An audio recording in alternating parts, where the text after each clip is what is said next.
TikTok is a huge national security concern. I can't think of a potentially more powerful propaganda tool. Propaganda tool? Did he just say propaganda tool? I'm sorry, sir. I thought the national security threat was in terms of data collection. Here are some fun facts. Instagram, Facebook, Google, DoorDash, and Airbnb all collect more data than TikTok. TikTok has contributed more than $24 billion to U.S. gross domestic product and more than 224,000 jobs to the U.S. economy. Mind you, as of January 15th, the United States is over $36.2 trillion in debt. There are over 1.3 million creators that operate their businesses on TikTok. In less than 24 hours, 3.4 million American citizens volunteered their data to an actual Chinese communist app in protest of their own government. TikTok is not a publicly shared company. Meta is a publicly shared company. Members of Congress who voted on the TikTok ban are invested in Meta stock.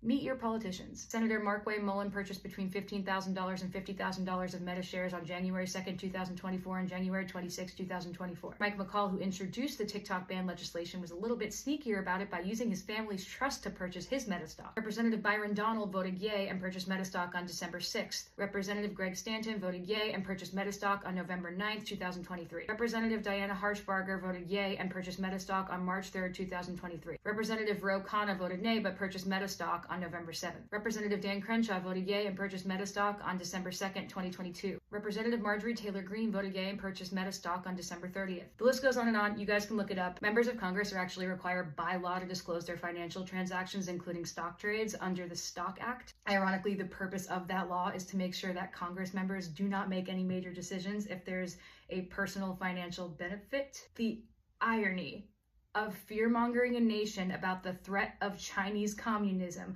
by stripping them of their jobs, freedom of information, freedom of speech, freedom of open communication, freedom of discourse, and right to discern propaganda is wild. All while one publicly shared corporation that is notorious for controlling propaganda to literally puppeteer elections by unethically collecting our data lobbies Congress to vote on a ban to continue to monopolize where we receive all of our information. And the Congress members who voted for this monopoly were legally allowed to have shares in the stock! But it's totally normal the CIA lizard dumped $7 million into pushing this ban through because he went on Joe Rogan and talked about jujitsu. As for me, I was a broke singer-songwriter trying to make it in the music industry, and now I am one of those 1.3 million creators that can put food on the table because of TikTok. It provided me with the first equal opportunity platform to show my songs to the whole world. I didn't need to be Instagram famous. I didn't need to be some celebrity's kid. I didn't need to have a lot of money. I just needed to post a video of myself singing to my 140 followers. Thanks to TikTok, I have grown my audience to 14.7 million followers. I've accumulated over 270 million likes and billions of views on my music. I could sell tickets to my shows. I bought my first house from the money I made with my TikTok brand partnerships. My songs made it to top 10 radio because I promoted them on TikTok. I built a community of people healing from eating disorders, and with that community, I was able to stand up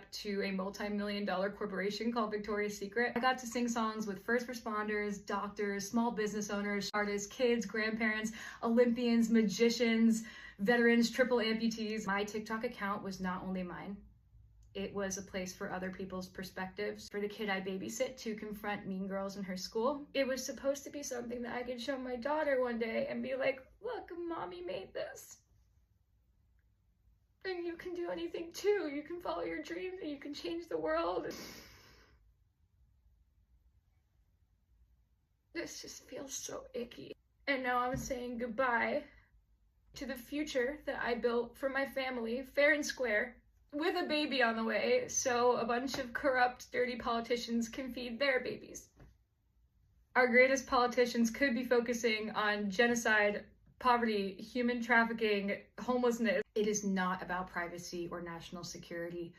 It is all about control. China doesn't want to spy on people pooping while they watch a Get Ready With Me. The government doesn't even hate TikTok. In fact, most of the Congress members that voted to ban TikTok are actually on TikTok, as are all their spouses and children. What the government hates is losing money out of their own pockets. The government hates losing control of the information we receive. And most importantly, the government hates when we talk to each other.